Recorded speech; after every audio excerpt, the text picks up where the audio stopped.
Vipi unajua nakumbuka sasa hivi nilikuwa na Rex fulani. Nilikuwa na Rex fulani nilikuwa na daktari. Sasa nilikuwa nashindwa kazi za mtu. Njaki?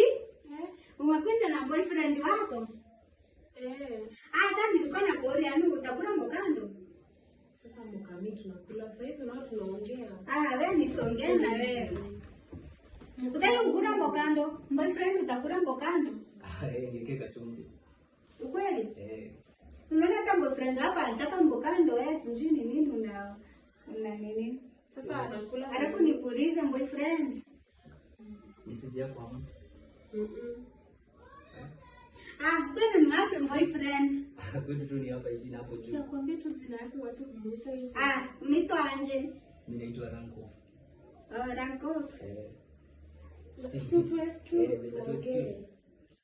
Ukweli? Alafu nikuulize boyfriend. Na wewe usiache nimuongeleze. Sawa basi. Nikuulize boyfriend, mlipatana Anje na Njaki? Tulipatana tu hiyo siku. Kwa barabara?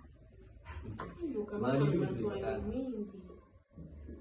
Na wewe umeleta boyfriend tuongee na yeye. Wewe simlete wako muongee nini? Asio bebu nasikia nilikuwa nakwambia. Sasa boyfriend umesema niende nikukatie kando kando. Endo nikatie. Na ukae kitu kama 30 minutes hivi.